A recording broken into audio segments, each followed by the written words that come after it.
அனைத்து நல்ல உள்ளங்களுக்கும் வணக்கம். கர்மவினை துரத்தி கொண்டே இருக்கிறது. எதனால்தான் நாம் நிம்மதி போய் கொண்டிருக்கிறது? அதனால்தான் அழுது கொண்டிருக்கிறோம், கவலைப்பட்டு கொண்டிருக்கிறோம், மகிழ்ச்சி இல்லாமல் இருக்கிறோம், கெட்ட வார்த்தை பேசுகிறோம், வெறுக்கிறோம், பேராசைப்படுகிறோம், எதிர்பார்க்கிறோம். இதெல்லாமே கர்மவினையின் அடிப்படையில் நடக்கக்கூடியது. இப்போ இந்த காணொலியில் நான் சொல்ல போகிற இந்த விஷயத்தை நீங்கள் பிடிச்சிக்கிட்டு இதுக்கு தகுந்த மாதிரி நீங்கள் டியூன் பண்ணி ஒர்க் பண்ணிங்கன்னா சக்ஸஸ்ஃபுல்லாகிறதுக்கான சான்சஸ் எல்லாமே உண்டு. அதாவது சோகம், கவலை, வலி, வேதனை இந்த மாதிரியான விஷயங்கள்லேருந்து மீண்டு வர முடியும். ஏன்னு கேட்டிங்கன்னா, கர்மான்றது முதல் 30 வயசு கஷ்டப்பட்டு அதுக்கப்புறம் லைஃப் நல்லாயிருக்குன்னு சொல்லுவாங்க. சில பேர் முதல் 30 வயசில் ஹாப்பியாக இருந்துட்டு அதுக்கப்புறம் 30 வருஷம் கஷ்டப்படுவாங்க. அது கர்மவினை அடிப்படையில், ஜாதகத்தில் அடிப்படையில் நடக்குது. ஒரு குறிப்பிட்ட திசை முடிகிற வரைக்கும் மிக உயர்ந்த வாழ்க்கை, கோடிக்கணக்கில் பணம், சொத்து, எல்லா விதத்துலேயும் வளர்ச்சி, மாற்றன்றதுலாம் பிரம்மாண்டமாக இருக்கும். அதுக்கப்புறம் பார்த்திங்கன்னா எல்லாமே வீழ்ச்சி அடையும். ஆனால் உண்மையாலுமே பணம் மட்டும்தான் வாழ்க்கையான்னு கேட்டால் அது மட்டும் இல்லை. ஆனால் அது ரொம்ப முக்கியமான விஷயமாக மாறிட்டுருக்கு. ஆனால் அந்த ஒரு விஷயத்தை ரொம்ப அதிகம் ஈர்க்காமல் அதுக்காக என்ன வேணாலும் நான் பண்ணுவேன், அதுக்காக நான் கெட்ட வார்த்தை திட்டுவேன், வெறுப்பேன், அடிதடியில் இறங்குவேன், கோர்ட்டு கேஸ், வம்பு வழக்கு, போலீஸ், எதை வேணால் சந்திப்பேன், எனக்கு பணம் தான் முக்கியம் அப்படின்னு அந்த பணத்தோடைய விஷயத்தில் நீங்கள் கை வைக்க பார்த்து அதுலேருந்து தான் கர்மான்ற ஸ்டார்ட் ஆகுது. ஏன்னா சில பேருக்கு பார்த்திங்கன்னா, உனக்கு 1 கோடி ரூபா நஷ்டம் ஏற்படுத்த போகிறேன், அதை அக்செப்ட் பண்ணிக்கிற மனநிலை உனக்கு இருக்கா? இருக்குன்னா உனக்கு 10 கோடி ரூபா சம்பாரித்து கொடுத்துருவேன். இல்லைன்னா அந்த 1 கோடியை இழக்க வச்சு அந்த பணத்தை திரும்பி சம்பாதிக்கிறதுக்கு, இல்லை திருப்பி கொடுத்த இடத்துல வாங்கிறதுக்கு போலீஸு, கோர்ட்டு கேஸு, வம்பு வழக்குன்னு இழுத்துனே போயிட்டே இருக்கும். பல வருஷம் இழுத்துக்கிட்டே போகும். எப்போ இது சரியாகும் எதிர்பார்க்க வச்சுக்கிட்டே இருக்கும். ஆனால் அதை சரி பண்ணுறதுக்கு முதல் வழி என்னன்றது தான் இந்த வீடியோவில் சொல்ல போகிறேன். கடகராசி, விருச்சிகராசி, மீனராசி, ரிஷபராசி, கன்னிராசி, மகர ராசி, இது நிலம் ராசி, நிலம் லக்கணம் கூட எடுத்துக்கலாம். நீர் ராசி, நீர் லக்கணம் கூட எடுத்துக்கலாம். அப்போ இந்த நீரும் நிலமும், தண்ணி எவ்வளோ ஊற்றுனாலும் அந்த பூமி தாங்கக்கூடிய சக்தி இருக்குது. ஆனால் ஒரு கட்டத்துக்கு அப்புறம் பார்த்திங்கன்னா தேங்கி நிற்க பார்த்தா மக்களுக்கு போராட்டமாகவே இருக்கும். அதுதான் வெள்ளம், நீர்நிலைகளுடைய தாக்கம். அது தாங்கக்கூடிய சக்தி இருந்தாலும் சில இடங்களில் தாங்கக்கூடிய சக்தி இருக்காது. ஏன்னா அதுக்கான அமைப்பு, அதுக்கான இயற்கை வளங்களை கெடுதல் செய்தல், அதுக்கான பாதிப்பு உண்டாக்குதல், தனக்கு பிளாட்டு போட்டு எங்கே வேணாலும் விற்றலாம், எப்படி வேணாலும் பண்ணலாம். அதெல்லாம் பெரிய சப்ஜெக்ட், அதுக்குள்ளே நம்ம போகணும். ஆனால் அதுவும் ஒரு கர்ம வினை தான். இப்போ கர்ம வினையில் எதிர்பார்ப்புன்ற விஷயத்தை தவிர்க்கணும். எதிர்பார்ப்புன்ற விஷயத்தை தவிர்க்கணும் உங்கள் கணவரிடமோ, உங்கள் மனைவியிடமோ, உங்கள் காதலனிடமோ, உங்கள் காதலியிடமோ ரிப்ளை வராதா, ஏதாவது கேட்க மாட்டாங்களா, சாப்பிட்டோன்னு கேட்க மாட்டாங்களா, நம்மளை பார்க்கலையேன்னு என்ன பண்ணுறேன்னு கேட்க மாட்டாங்களா, அந்த ஏக்கத்தை வச்சுக்கவே கூடாது. எப்பயுமே ஈகோ இல்லாமல் நீங்கள் ஃபஸ்ட்டு கேட்கணும், சாப்பிட்டீங்களா, என்ன பண்ணுறீங்கன்னு. அதேமாரி எந்த எதிர்பார்ப்பு, எந்த இதுவும் இல்லாமல் நார்மலாக நீங்கள் இருந்தீங்கனாலே உங்கள் வாழ்க்கையில் எல்லாமே ஏற்றம், வெற்றி, மகிழ்ச்சி, சந்தோஷம் எல்லாமே கிடச்சிடும்.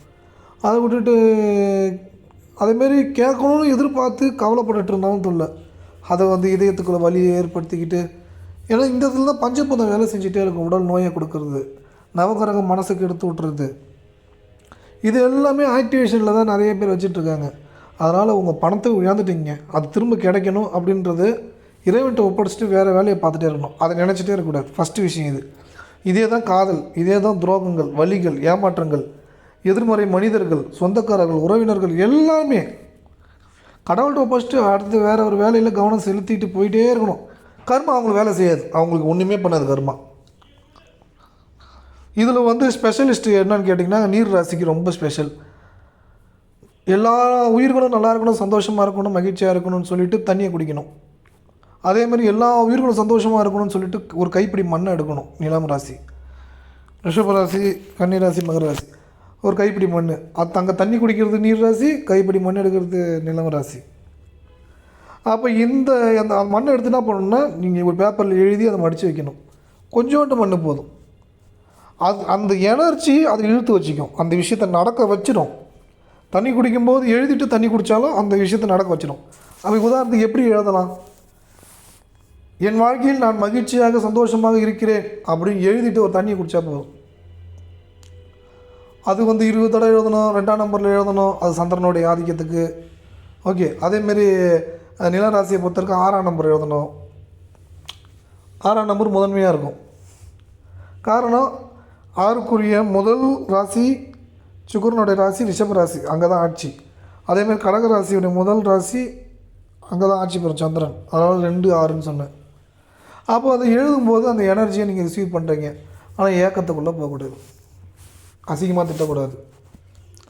உங்களுக்கு துரோகம் பண்ணியிருக்கலாம், வலியை கொடுத்துருக்கலாம், திட்டிருக்கலாம், அடிச்சிருக்கலாம், காயமாக்கியிருக்கலாம், உங்களை இழிவாக பேசியிருக்கலாம், அவதூறாக பரப்பியிருக்கலாம், என்ன வேணாலும் பண்ணியிருக்கலாம். எந்த ஒரு எக்ஸ்ட்ரீம் எண்டுக்கும் எது வேணாலும் நடந்திருக்கலாம். அதுக்கு எதுக்குமே ரியாக்ஷன் கொடுக்கக்கூடாது. ரியாக்ஷன் கொடுத்து விட்டால் முடிஞ்சது கதை. அதிலேருந்தே போராட்டம் டென்ஷனை கொடுக்க ஆரம்பிச்சிடும், அதிலேருந்தே வலி வேதனையை கொடுக்க ஆரம்பிச்சிடும், அதிலிருந்தே வேதனையான விஷயங்களை நீங்கள் ஈர்க்க தொடங்கி விடுவீர்கள். அடுத்தது ரொம்ப முக்கியமானது இதுதான். இந்த இடத்துல கடகத்துக்கு செவ்வாய் பகவான் தான் மனசு ஸ்தானம். கோபம் அதிகமாக படவே கூடாது கடகராசி, கவலையும் படக்கூடாது. அதேமாதிரி விருச்சிக ராசியை பொறுத்த வரைக்கும் பணம் பணம்னு ரொம்ப கௌரவம், பணம் அப்படின்னு ரொம்ப ஆசைப்படக்கூடாது. ஏன்னா 5ஆம் இடம் தான் குரு. மீனராசி 5ஆம் இடம் சந்திரன். ரொம்ப யோசனை பண்ணிக்கிட்டே இருக்கக்கூடாது, இப்படி இருக்குமோ அப்படி இருக்குமோன்னு. ரிஷபராசியை பொறுத்த வரைக்கும் புதன் டபுள் கேம் ஆடணுன்ற எண்ணத்தை விதைக்கவே கூடாது. ரிஷபத்துக்கு 5ல் புதன், 5க்குரிய புதன். கன்னிக்கு எப்பயுமே பொறாமல் கோபம் வெறுப்பு இருக்கவே கூடாது, ஏன்னா 5க்குரிய சனி. மகரம் 5க்குரிய சுக்கிரன். பெண்கள் மீது அதிக விருப்பத்தை வெளிப்படுத்தக்கூடாது, எதிர்பார்ப்பு வச்சக்கூடாது. காதல் சார்ந்த விஷயங்கள், காதல் சார்ந்த விஷயங்களில் கவனமாக இருக்கணும். ஏன்னு கேட்டிங்கன்னா இதில் பாசிட்டிவ் இருக்குது, நெகட்டிவ் இருக்குது காதல்ன்றது. ஏன்னா 5ன்றது மனசு, காதல். அதில் நெகட்டிவான விஷயத்துக்குள்ளே மாட்டிக்கூடாது, மாட்டிக்கிட்டால் தொந்தரவு. அதிலிருந்து ஆரம்பிக்கிறது தான் எதிர்மறை பலன்கள், எதிர்மறை எண்ணங்கள். அதை விதைத்து விட்டாலே போராட்டம், வலிகள், வேதனைகள் அதிகம் கொடுக்க ஆரம்பிச்சிடும். அடுத்தது ரொம்ப முக்கியமான விஷயம் என்னென்னா, மிக முக்கியமாக ரெண்டாவது திருமண வாழ்க்கைன்ற விஷயத்துக்குள்ளே நீங்கள் போகும்போது கடவுளிடம் நீங்கள் உங்கள் வாழ்க்கையை ஒப்படைச்சிட்டு அதுக்கப்புறம் திருமணத்துக்குள்ளே போகணும். எப்படின்னா, நீங்கள் தான் வாழ்க்கையை பார்த்துக்கணும், நல்லாயிருக்கும், அதை செய்வீங்க, எனக்கு நம்பிக்கை இருக்குது, என் வாழ்க்கை ரொம்ப நல்லாயிருக்கும், ரொம்ப சந்தோஷமாக இருக்கும், மகிழ்ச்சியாக இருக்கும். அந்த மனநிலையோடு, அந்த செயலோடு, அந்த ரைட்டிங் ப்ராசஸ், அடிக்கடி நினைவு பண்ணுறது, அடிக்கடி அதை பேசிடுறது, இதெல்லாமே உங்களுக்கு 2ஆம் இடம் வாக்குஸ்தானம் ஆக்டிவேஷன் ஆகும். 6 ராசிக்குமே, நீர் ராசி, நில ராசி ஆக்டிவேஷன் ஆகிட்டாலே பண வரவு பல மடங்கு உங்களுக்கு வந்துக்கிட்டே இருக்கும். வளர்ச்சி உங்களுக்கு கொடுத்துக்கிட்டே இருக்கும். உயர்வான நிலைக்கு போய்கிட்டே இருப்பீங்க. எதிர்மறையான எண்ணங்கள் உங்களை துரத்தாது, எல்லாமே உங்கள்கிட்ட விலகிடும். அன்புக்குரியவர்களும் பாசத்துக்குரியவர்களும் நீங்கள் அடிக்கடி சந்திப்பீர்கள். அந்த இடத்துல 2ஆம் இடம் குடும்பஸ்தானம் ஆக்டிவேஷன் ஆகிடும். உங்களுடைய பொருளாதார நிலை மாறிடும். உயர்வான நிலைக்கு, உயர்வான விஷயத்துக்குள்ளே கொண்டு போயிடும். முழுமையான ஒரு எதிர்மறை வலையிலிருந்து விலகி நல்ல ஒரு விஷயத்துக்குள் செல்வீர்கள். போராட்ட வாழ்க்கை உங்களை விட்டு விலகும். அன்புக்குரியவர்கள் உங்களை புதியவர்களாக வருவார்கள். அவர்கள் மூலம் உங்கள் வாழ்க்கையில் நிறைய வெற்றி, நிறைய நல்ல விஷயங்கள் எல்லாம் கிடைத்து கொண்டே இருக்கும். நல்ல மாற்றத்துக்கும், நல்ல விஷயங்களும், நல்ல கருத்துக்களை நீங்கள் புரிதல் ஏற்படுவதற்கும் இது முதன்மையாக இருக்கும். இவை அனைத்தும் உங்களுக்கு மேலோட்டமான விஷயமாக இருக்காது. ஏன்னா நிறைய பேருக்கு என்னென்னு கேட்டிங்கன்னா, ராசி பலன் அப்படின்னா இதெல்லாம் பொது பலன், நமக்கு என்ன கிடைக்க போகுது அப்படின்றதான் கிடையாது. யார் முயற்சி பண்ணுறாலும் அவங்களுக்கு கிடைக்கும். இப்போ இந்த வீடியோ எத்தனை பேர் பார்த்து இந்த வீடியோ உபயோகமாக இருக்குது அப்படின்னு நினச்சிங்கன்னா தான் அது உங்களுக்கு உபயோகமாக ஆகும். லைக் பண்ணுறீங்கன்னா அதை பிடிச்சிருக்கு, அதை ஈர்க்கிறீங்க, அப்போ தான் அந்த விஷயத்தை ஒர்க் அவுட் ஆகணும். கமெண்டில் நான் நினைத்த விஷயங்கள் அனைத்தும் அடைந்தே தீருவேன், மகிழ்ச்சியான வாழ்க்கையை வாழ்ந்து கொண்டிருக்கிறேன், இந்த பாசிட்டிவ் வார்த்தை சொல்லும்போது தான் அந்த எனர்ஜி எல்லாருக்கும் அது போகும். கமெண்ட் எல்லோரும் பார்ப்பாங்க, அந்த எனர்ஜி அவங்கள்ட்ட உங்களுக்கு ரிசீவ் ஆகும். ஏன்னா நேர்மறை வார்த்தை சொல்ல நினைக்க பேச உங்களுக்கு வளர்ச்சி தான், முன்னேற்றம் தான். இந்த கர்ம வினையிலேருந்து முழுமையாக விடுபட்டு விடலாம். இதுக்கிடையே நீங்கள் ஜாதகம் பார்க்க வேண்டும் என்றால் 78 71 61 76 77 இந்த மொபைல் நம்பருக்கு வாட்ஸ்அப்பில் மெசேஜ் பண்ணுங்கள். ஃபோன் மேக்ஸிமம் சுவிட்ச் ஆஃபில் இருக்கும். அடுத்தது நீங்கள் கனடா நாட்டுக்கு வேலைக்கு போகணும்னு ஆசைப்பட்றீங்கன்னா +1 416 357 0739 இந்த நம்பருக்கு வாட்ஸ்அப்பில் கால் பண்ணுங்கள், மெசேஜ் பண்ணுங்கள், டேரக்ட் கால் கூட பண்ணுங்கள். அடுத்தது இந்த காணொலி உபயோகமாக இருக்குது அப்படின்னு நீங்கள் நினச்சிங்கன்னா உங்கள் நண்பர்களுக்கு பகிர்ந்து கொள்ளுங்கள். எல்லோரும் பயனடையிட்டோன்ற எண்ணத்தை நீங்கள் விதைங்க. எல்லாமே உங்களுக்கு நல்லபடியாக நடக்கும், நல்ல விஷயங்கள் நடக்கும், கிடைக்கும். உங்கள் வாழ்க்கையில் எதிர்பாராத ஒரு வளர்ச்சி, முன்னேற்றம், ராஜயோக வாழ்க்கை எல்லாமே உங்களுக்கு ஏற்படும். ஏனென்றால் முழு மனதுடன் விதைக்கும் பொழுது, உண்மையாக இருக்கும்பொழுது, எதிர்மறை எண்ணங்கள் நினைக்காமல் இருக்கும் பொழுது, நல்லதை நினைக்கும் போது உங்களுக்கு பன்மடங்கு வளர்ச்சி, பன்மடங்கு முன்னேற்றம், உயர்வான நிலைக்கு நீங்கள் செல்வீர்கள். செல்லக்கூடிய வாய்ப்பு ஏற்படும்.